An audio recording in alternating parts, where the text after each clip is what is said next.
Hi everybody, and welcome back to Two Wrasslin Dogs Farms. Today we're going to be talking a little bit more about the farming aspect of what we do.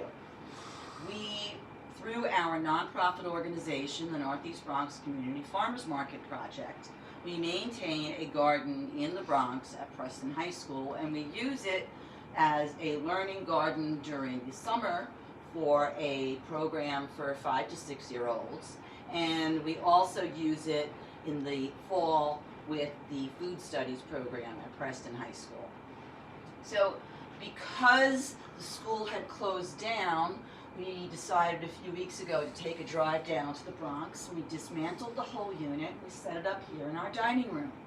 And we're growing vegetables not only for our garden at the school, but we're also growing vegetables for Dig Farm in North Salem. And they are one of our farmers market farmers, and they also supply food pantries in Westchester County. So we're helping them out by growing some plants for them. And I'm also growing some plants that I was planning on getting in here at our farm, which is more of a permaculture experiment. So let me just walk you through what we have here growing. So on the top shelf, this 72 cell tray is filled with sweet basil, and it's also filled with Chinese pink celery, which I was growing for the children's garden because I figured that would be a really fun thing for the kids to see.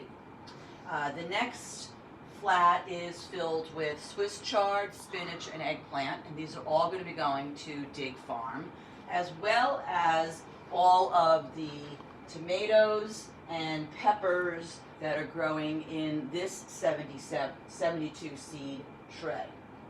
Now on the next level, I have one 72 seed tray that has 36 rhubarb plants. Now the rhubarb plants I was actually starting back in January with the goal of planting them here.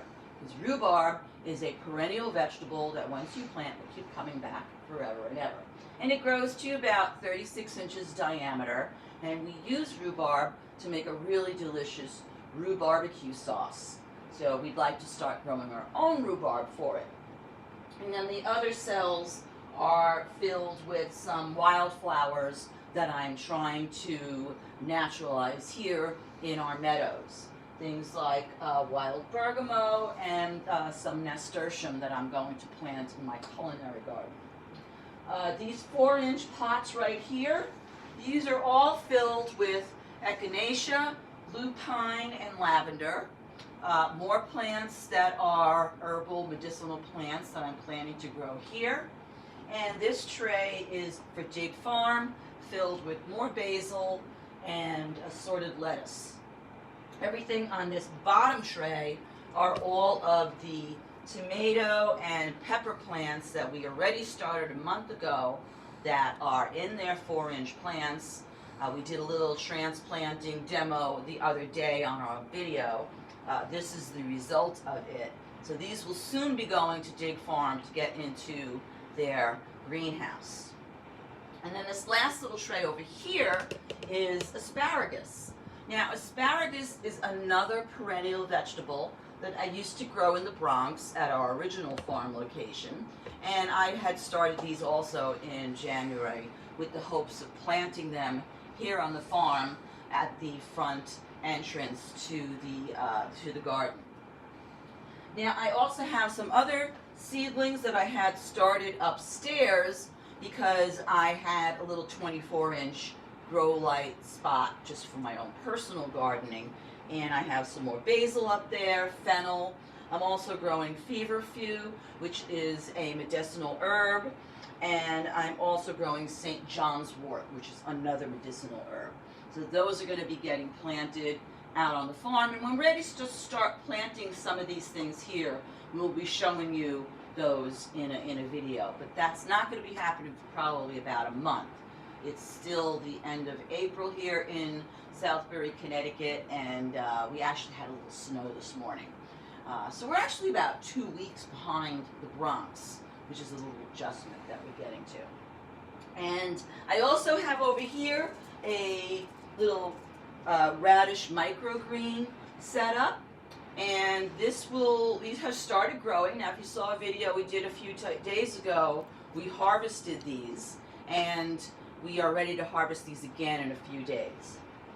Now, I want to just talk to people. I know that what's going on right now, a lot of people are thinking about doing home gardening, and I totally support that. But please be aware of a few things.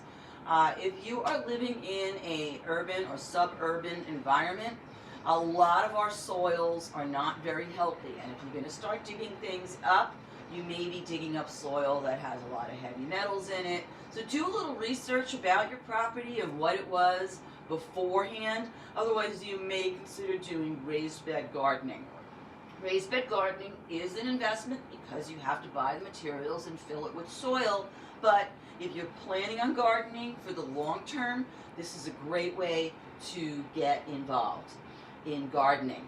Another thing that people are doing lately is getting involved with community gardens. Now, I know from when I do a lot of tabling for the compost project, people are always complaining to me about how hard it is to get a spot in the community garden. I'm going to tell you why. People who start community gardens are organizers who work really, really hard to build the gardens and secure the space, and they're constantly under the stress and strain of possibly losing their spaces and fundraising and etc. So if you approach a community garden and they do not have a space for you, the next thing you need to say to them is, well, may I volunteer? And if you volunteer at that garden, you will be the recipient of vegetables from your fellow community gardeners, and eventually, if you prove to the people who run the garden that you are committed to this, you will be given a space. So that's the secret to community gardens. Another thing I want to discuss is foraging. A lot of people are getting involved in foraging, and it's something you've got to be really, really careful of. First of all, join a few of the foraging groups that are on Facebook.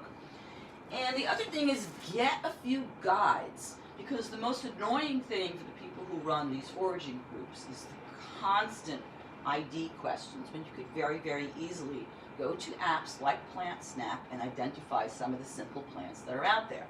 You may also want to consider getting some really good guides. Now, I'm going to post the names and authors of every single one of these books on my Facebook page, to Wrasslin Dogs Farms.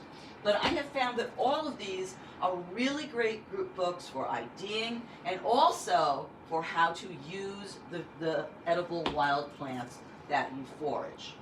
But please remember, do not do this willy-nilly, because all plants are edible, but it doesn't mean they aren't all poisonous, especially when it comes to mushrooms. And the other thing you want to remember is sustainability. If you're going to forage, you cannot forage and wipe out a whole area. Things like ramps and fieldhead ferns are becoming very, very popular now, and people who don't know what they're doing are digging them up by the roots and removing them and completely destroying the ecosystem in which they grow. So if you're going to forage, you forage just a little bit. Always remember that. Last thing I want to say is remind everybody, please join a CSA. It's a great way to support your farmers. Message me if you want more information on how to access CSA. Farmers markets are working really, really hard, as well as CSAs, on how to run this year with proper social distancing requirements.